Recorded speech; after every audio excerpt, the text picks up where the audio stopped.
Hello, everybody. Good evening, good morning, and good afternoon. Welcome to our monthly study book here. As you know, Roberto it is with us, and we are studying the book Evolution in Two Words. And today it is the part two of this study. So, hi, Roberto. How are you, my friend? Hi, Esteban. I'm fine, thank you. Hi, everybody. So good. Yeah. So I just want to call your attention because this is a very technical and full of details book. So if you do have any questions, if something is not understand by you, please send us a message. I can clarify, and I'm sure Roberto can clarify for you. But the important thing here is do not have any doubt about what we are explaining here. Okay, Right, so let's do initial prayer. right, So let's let's raise up our thoughts and make connection with our superior spirits, with our mentors. Ask them to enlighten ourselves, to enlighten Roberto today in his explanations, in his examples, in his methodology. May this message find whoever is watching us live today or going to watch us in the future in a state of health and happiness. So be it. Amen. Okay. Okay, my friend. right. Uh, I won't take too long here because I know it's complex and we have a time. So, Roberto, I will put it here the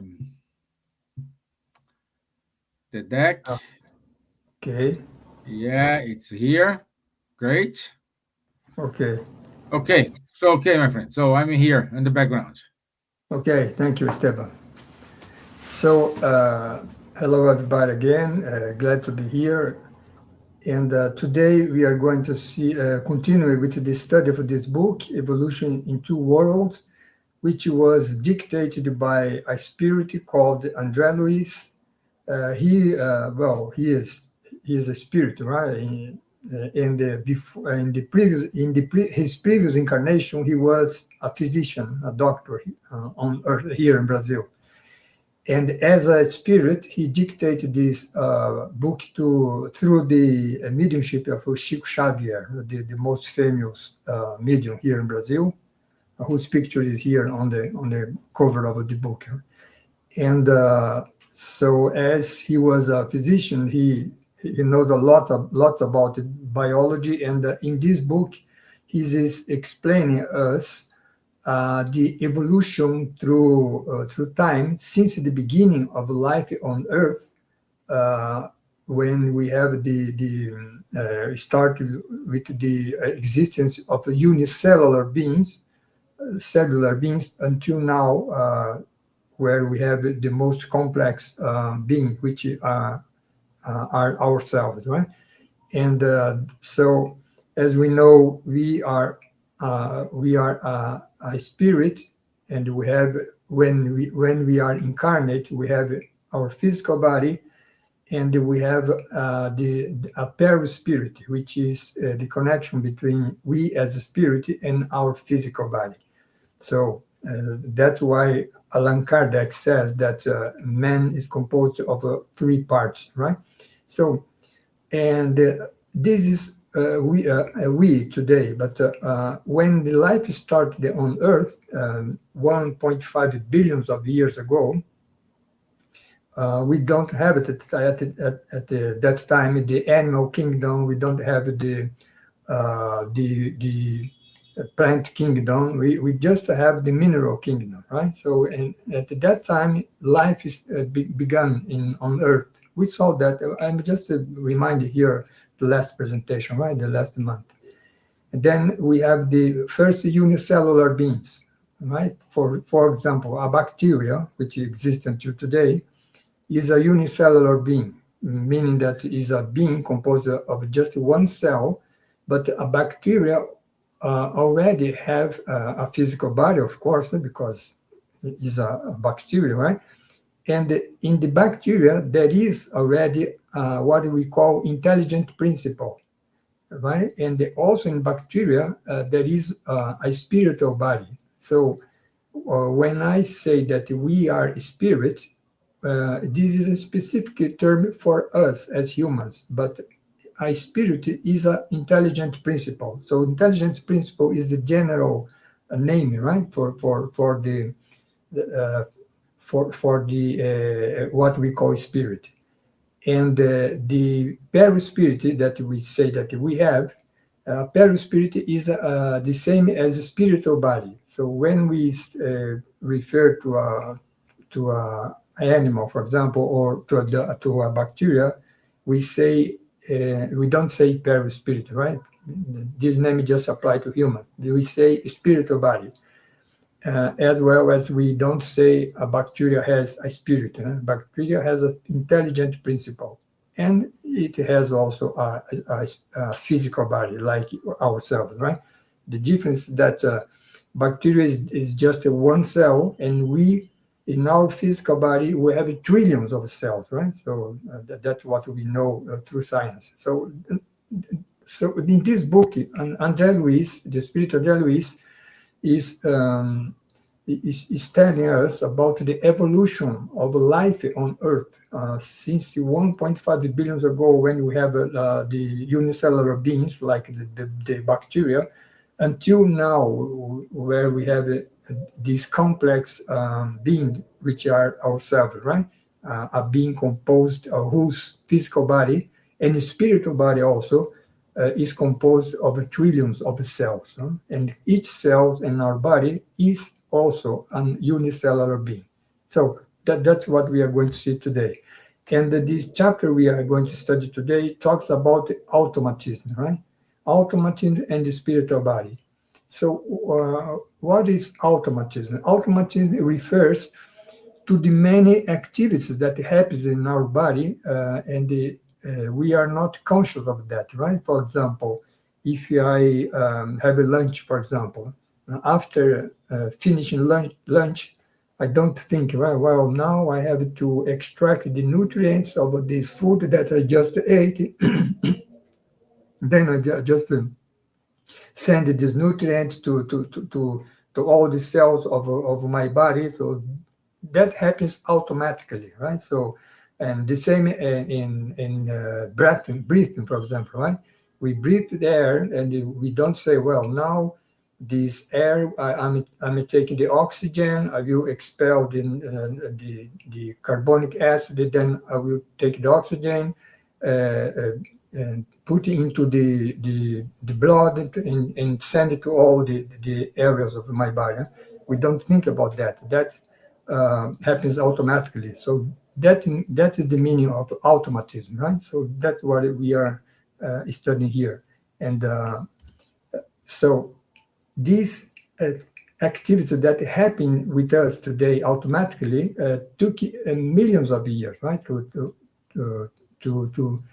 evolve, right, to develop in ourselves. So that's what André Luiz is saying here, right? He's talking here about the physiological automatism. So he says that it took eons for the intelligent principle to shape in its own vehicle, in its body, the acquisitions that would support its growth. So when he's referring here to the intelligent principle, at this point, we must think about those unicellular beings millions of years ago, right? And then he says that by presiding over the living cells of a physical and spiritual nature, the intelligent principle undergoes profound experiences that endow it with physiological automatism. So, meaning that this uh, um, automatic activity that we have now in our happening in our body is something that is a conquest of millions of years, right? And then not in ourselves, but in the beings that exist before us, right? From the animal kingdom, from the plant kingdom, and from the mineral kingdom. So that's what André Luiz is saying here. And through such automatism, he says, the intelligent principle effortlessly carries out all the primary activities of maintaining, preserving, and renewing its own life. Like I said, feeding, breathing, right? So all the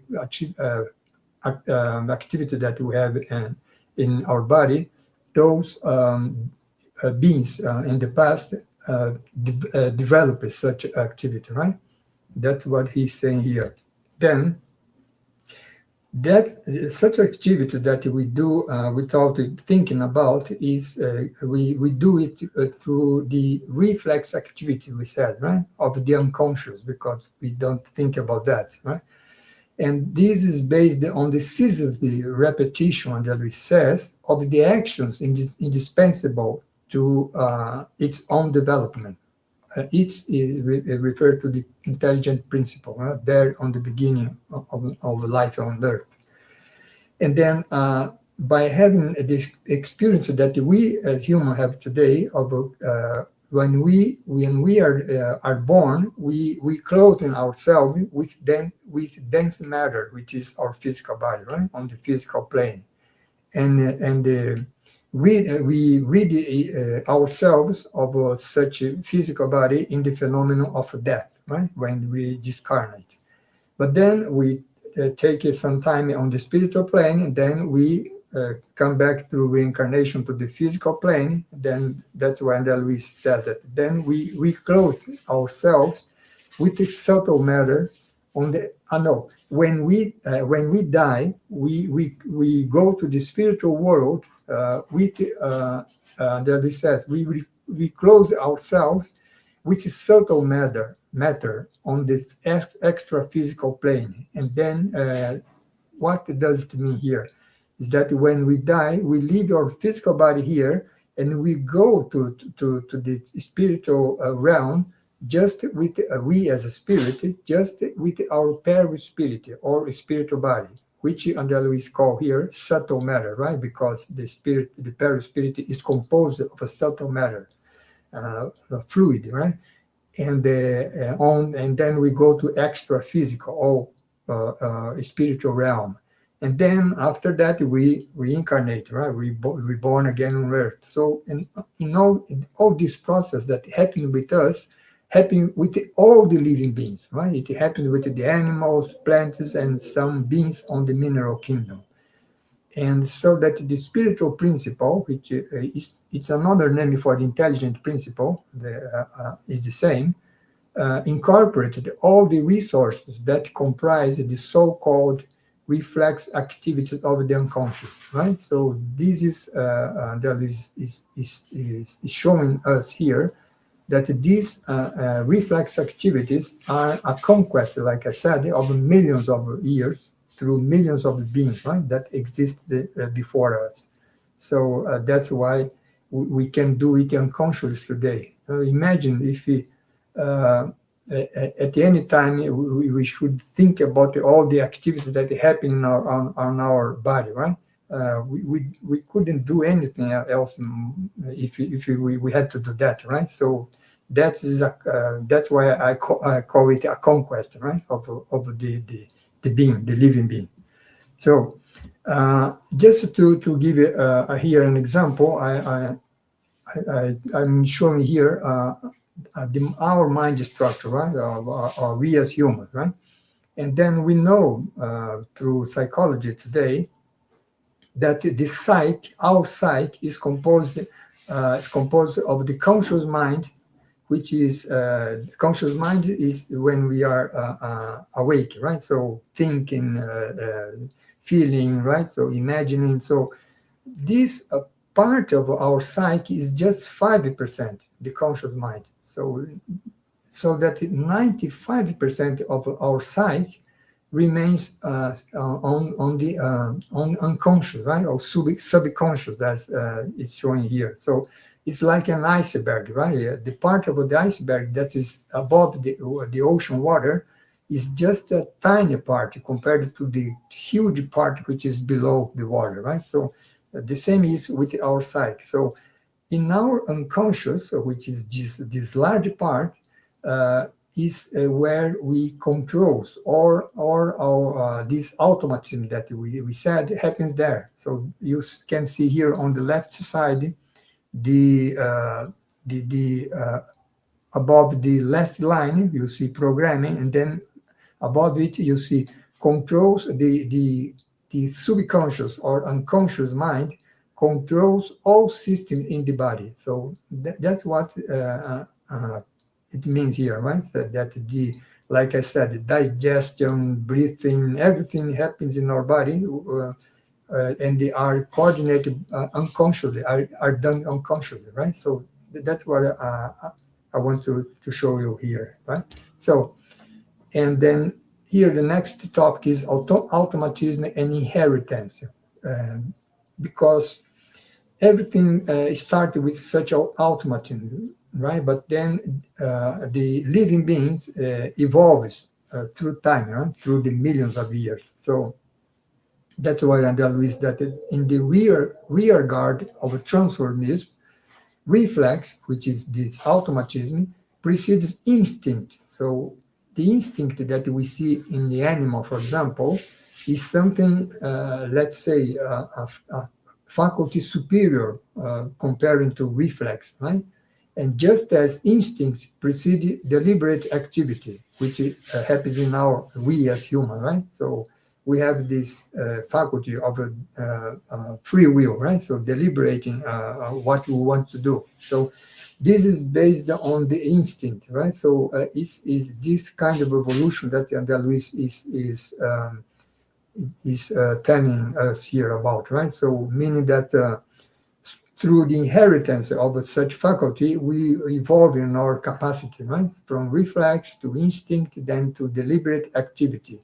And the deliberate activity is the base of the intelligence in the reservoirs of knowledge acquired by the spiritual principles, right? So, and then in the human realm, we ourselves, the intelligence, we now mostly we have such intelligence, but this is not the end, right? Because intelligence is followed by reason, huh?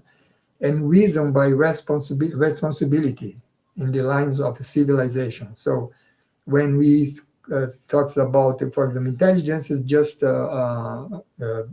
when we use such faculty to just to survive, right? To live, to get things that we need to survive. Reason is something that is superior because through reason we create science, philosophy, religion, art, right? The culture in general. And the responsibility is the moral part, right? When we reach responsibility, we become a moral person. So that's why Andrea Luis says in the lines of civilization. So it is a kind of a path of evolution, right, of the human being.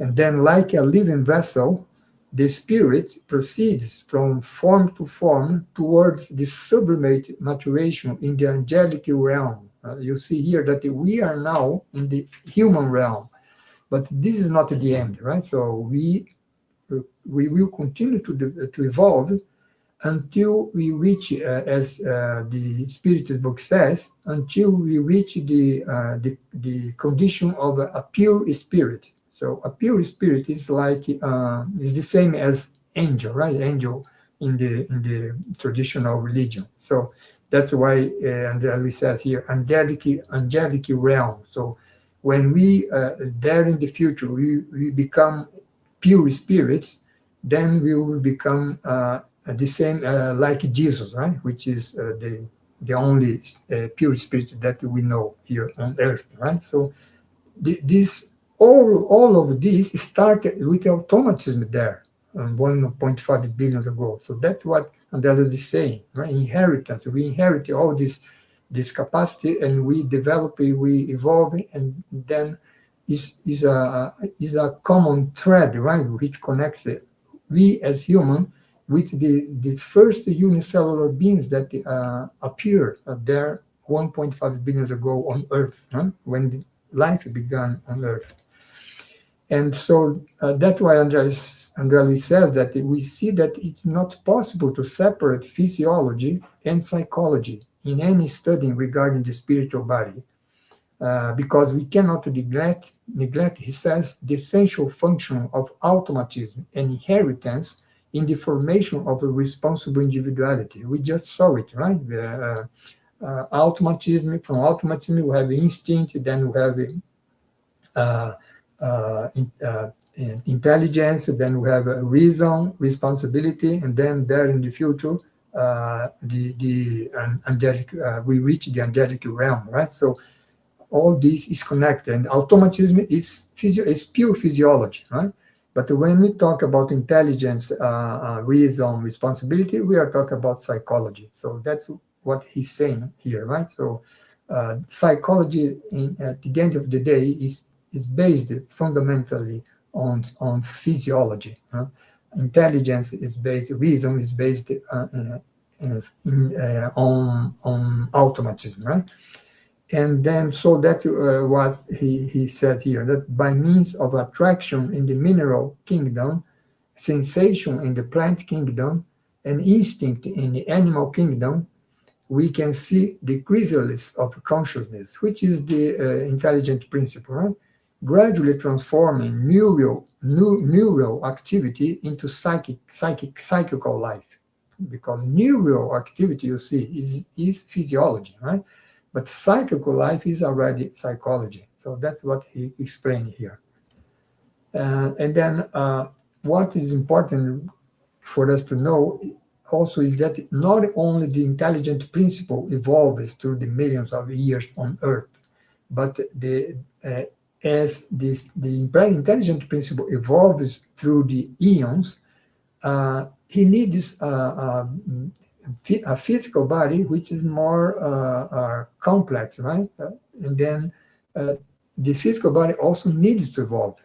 But the physical body, as we saw in December, is the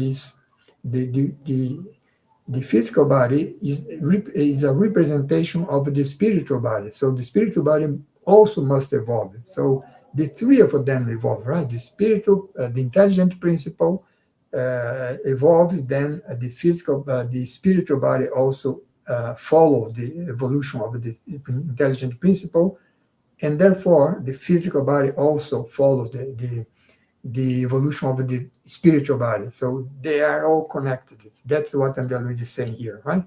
And such work is patiently, he says, carried out in two different spheres of life, right? One resumed in the cradle when we are born, and the other in the grave when we die, right? So what Andalus is saying here is that such evolution of the intelligent principle of the spiritual body and physical body happens not only here on the physical realm, right, on the physical plane, but on the physical plane and on the spiritual plane. So meaning that after we die, we go to the spiritual plane, and then we don't get there doing nothing, right?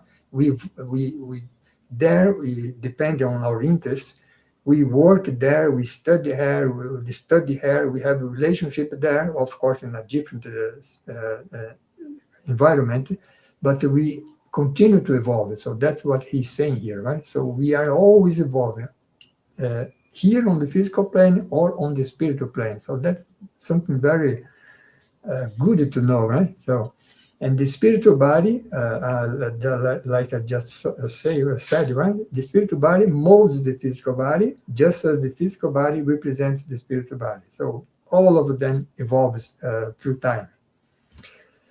And the spirit's vehicle beyond the grave is the spiritual body, right? Or in our case, we call the perispirit, which is the same as the spiritual body, right? Spiritual body is the general term. Perispirit is the term that apply specifically to we humans. And such a vehicle beyond the grave is the sum of infinite experiences by which the spirit or we advance from darkness to light, right? So, meaning that we have now in our perispirit, in our spiritual body, all the infinite experiences that we have through the many reincarnations that we already had in the past, all the learnings, for example, the experience that we had is archived in some way here on our perispirit, right? So, meaning that we don't lose any kind of knowledge of a conquest that we have achieved on the past. Right? That's what Andalus said here. And we advance from darkness to light, or to evil to good, right? Or toward God, right? And in it, in the such spiritual body, we locate the spiritual individuality, we as a spirit, right? Which avails itself of less evolved existence to affirm itself. What Andalus is saying here, some very important. We have our our spiritual body, and we have also our physical body. Our physical body, like I said in the beginning, is composed of trillions of cells. Right? Cells are unicellular beings, and in our spiritual body is also composed of trillions of cells, but in a different dimension. Right? It's not cells like we have in our physical body, and such less evolved existence are the cells that compose our body. So what Andalus is saying here is that we as a spirit, we evolve, right, through time. But all these cells that compose our body and our spiritual body also evolves because they are also unicellular beings, and they are beings, and they are living beings. And if they are living beings, they are also evolving through time. So that's what he's saying here. So that's why the next chapter we study about specifically about the cells, right? In such less evolved existence, which are the cells in our body, render services to us, right, as a spirit, because they receive valuable cooperation from us to grow by their turn. So meaning that all the cells that compose our body, uh, they also are intelligent principles, of course, in a less evolved existence, and they are by being part of ourselves, or in the we that have also intelligence, they are growing also by their turn, right? And that we said here. So it's a reciprocal benefit, right? From we in relation to the cells that compose our body and the spiritual body. That's what Andalus says here. So it's a very, let's say, new approach of life in general on Earth, right? And then we have the genesis of the psychosomatic organs, right? So all the organs of the spiritual and physical body that we have in our body were built very slowly in the earthly environment. Here, Andalus is talking about the senses, right? For example, he says that a touch, for example, we have and now we have the sense of a touch, right? I touch something, and then this is a sense that I have. But such a touch, when such touch began on the living being, right? On the context of the living beings. He says here, the touch was born in the intelligent principle by means of its passage through the nucleated cells in their amoeboid impulses. So he's talking here about the amoeba. And what is amoeba? You see here below. Amoeba is a microscopic single-celled or unicellular microorganism found in fresh water, soil, and as parasite, right? And it can change shape and moves by extending false feet called pseudopods. So you see, in a unicellular being, there 1.5 billion ago, the living being acquired already the sense of a touch. Right? So this sense that we have now was developed 1.5 billion ago, with that unicellular being, which was amoeba. Right? Amoeba is a kind of a unicellular being which does not have a specific form, right? Because, for example, the cells that compose or the trillions of the cells that compose our body, each one of them has a specific function in our body, right? In them they have some specific form, right? The cell that, for example, compose our heart is different from the cells that compose our brain or from our liver, right? So, or from the blood that circulates in our body. So each cell has its specific function. Amoeba doesn't have any specific function, right? So that's what Andalus is saying here. And sight, when we are, as living beings, we acquired sight on Earth. Sight, he says, began through the sensitivity of the plasma in the unicellular, again you see, unicellular flagellates exposed to sunlight. So you imagine there 1.5 billion ago, these unicellular flagellates exposed to sunlight and then developed the sense of a sight, right? So this is what he's saying here.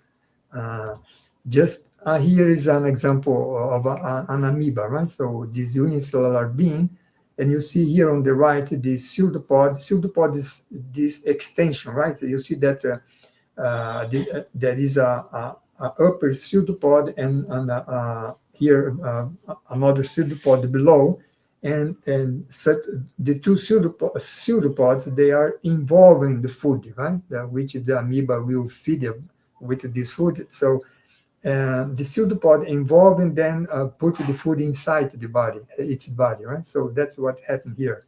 He says, right? Food being engulfed by pseudopods. So just to have an idea of an amoeba. And then and then Luis continues here, right? When we as living beings acquired the smell on Earth, right? It begins in the simplest aquatic animals, through excitations from the environment in which they were evolving, right? So happens there millions of years ago, right? And taste, when did taste appear on Earth? With the plants, he said, right? Appeared in plants, many of them armed with the visceral hairs that exuded digestive juices, right? So that's why plants develop the taste. And it's the same taste that we as humans have today, right? So this is a conquest of the living beings on the plant kingdom, right? And we benefit from that. And then the first sensation, taste appeared, and the first sensation of sex appeared in marine algae. So you see, the marine algae was kind of a unicellular beings also, millions of years ago, right? Which were provided with the male and female cells. So that's what Andalus is saying, is showing us here, right? So how all the faculties, all the capacity that you have today appeared on the evolution of the living beings on Earth. Let's talk a little bit about the cells then, right? So when we think about cells, we can think about the trillion, each one of the trillions of cells that compose our own body, right? Which form our eyes, form our heart, and so on and so forth, our bones, and so on and so forth. So each cell, they are rudimentary intelligent principles also, right? As I already said. And over the eons, we see the cells, Andalus says, as rudimentary intelligent principle, serving the intelligent principle at a higher level in higher animals, like let's say a lion or a dog, a cat, and human beings, which are ourselves, right? So cells are part of all the living beings, the more complex living beings.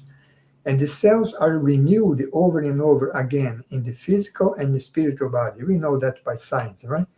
And in different vibrational modulation, because the vibrational modulation of the cells on the physical body and on the spiritual body are not the same, of course, right? And according to the state of the intelligence that controls them. So the intelligence means we as human, means a lion or a dog, like I said, right? And the form of cells. So they are infinitesimal animalcules domesticated and organized in the organic hive, like in our body, and they take on different forms, right? And such is the case of microorganisms with an autonomous life in the body. So it's interesting to know that the cell that compose, I have been telling about, I have been saying about the cells that compose our body.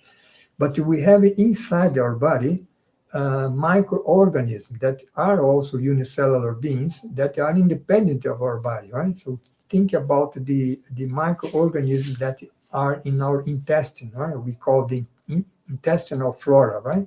And they are very important to help the digestion process, right? So and the assimilation of nutrients from the food that we eat, right? So this is the case with the microorganisms with an autonomous life.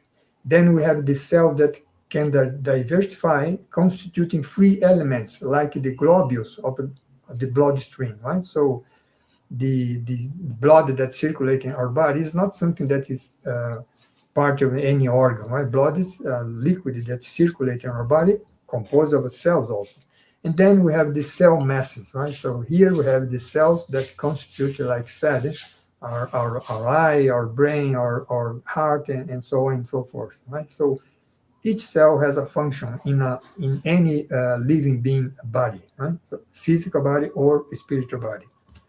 And just to give you an example here of we have basically two kinds of cells. One is the bacteria that I mentioned, and the other is the cell, for example, that composes our body, a human cell. What's the difference between one and the other, right? The difference is that a bacteria, the nucleus of a bacteria is not organized, right? We see here in the picture this this blue. I think it's blue substance here in the center is part of the nucleo of the bacteria. But you see, it is not organized. It's just spread inside the what we call the cytoplasm, right? Cytoplasm is this yellow substance here inside the body of the bacteria, right? So that's why we say that bacteria have a kind of a prokaryotic cell, doesn't have an organized cell. And our cells, human cells, we have an organized cell. We see here in something like a blue here, the nucleus, and it's organized, right? Inside the cytoplasm also, which is this light blue here, right? Color. And then this is a kind of a eukaryotic cell, right? That's the two kind of cells, basic kind of a cell that we have, just to have a general idea, right? So the cells are like in microscopic electric motors, right? So they are compelled to orderliness of the guiding idea, which is the spirit, that brings them together and governs them, right? So the cells in our body, they act as agents of digestion in the gastric center, labors of respiration and formation in the throat center, auxiliary of intelligence in the cerebral center, right? Here, Andrea Luiz is mentioning these functions in the spiritual body, like we saw last month. The gastric center, throat center, cerebral center is on the is in our perispirit, right, or spiritual body, and they act there as microscopic electrical motors, he says, endowed with their own life, obeying the determination of the being that agglutinates them, which are ourselves, right? Such being. Uh, so uh, here, Andalus says, talking about the indivisible whole of the organism, right? Because we say that we have trillions of cells composing our body, but they are all comprise an indivisible whole, which is our body, right?